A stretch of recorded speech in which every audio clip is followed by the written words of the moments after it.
지난 10일에 공개된 북한 노동당 창건 75주년 열병식 당시의 모습입니다.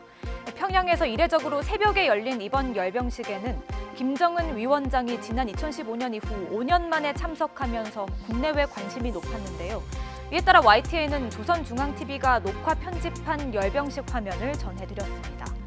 연합뉴스TV나 TV조선 역시 이렇게 열병식 모습을 중계했습니다.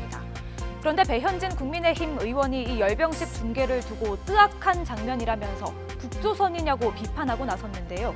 김기현 국민의힘 의원도 페이스북을 통해 적국의 군사 퍼레이드를 기다렸다는 듯이 중계하다니 제정신이냐고 꼬집고는 조선중앙TV에 지불하는 저작권료에 대해 돈 퍼주고 북한 체제 홍보까지 해준 행위라고 주장하기도 했습니다. 그러자 이 같은 야당 의원들의 발언을 그대로 인용한 보도도 잇따랐습니다. 이에 대해 박범계 더불어민주당 의원은 박근혜 정부 시절에 이미 종합편성 채널들이 북한 열병식을 생중계했다면서 그때는 안 섬뜩했고 지금은 섬뜩하냐고 반문하며 김기현 의원과 설전을 벌이기도 했습니다. 직접 들어보시죠. 저는 그 영상을 쭉 처음부터까지 다 봤습니다. 보면서 섬뜩하다는 생각이 들었습니다. 5년 전에 70주년, 그러니까 박근혜 정부 때 이미 그때도 종편 여러 방송들이 다 생중계했습니다. 그때는 안 섬뜩했고 지금 섬뜩하신지 한번 여쭙고 싶고 그럼 뭐 섬뜩할 게 뭐 있어요? 북한 늘 그랬고 이미 공개됐고 체제 우위가 우리가 이미 검증이 됐고 실제로 박근혜 정부 시절이던 지난 2015년 10월 10일 북한이 노동당 창건 70주년을 맞아 대대적인 열병식을 열자 종편들은 전례 없는 열병식 중계 경쟁에 뛰어들었는데요.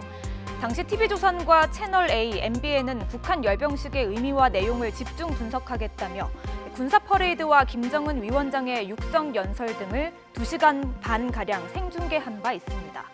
심지어 채널A와 동아일보는 열병식 보도로 시청률 1위를 기록했다면서 북한 관련 뉴스에는 역시 채널A가 강했다는 기사를 내기도 했습니다. 이에 당시 누리꾼들 사이에서는 종편은 북한 없이 방송 못한다는 비아냥까지 나오기도 했죠. 북한의 열병식을 중계하는 것, 판단은 저마다 다를 수 있습니다.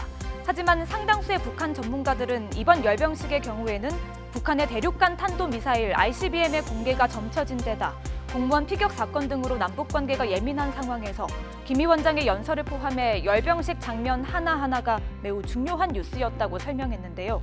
또 이번 열병식 중계로 북한에 상당한 금액을 지급한다는 주장에 대해서도 이미 지난 2008년부터 지상파와 보도 채널은 물론이고 종편들까지 북한의 영상과 저작물에 대해 저작권료 명목으로 모두 21억 원을 공탁한 상태라고 지적했습니다.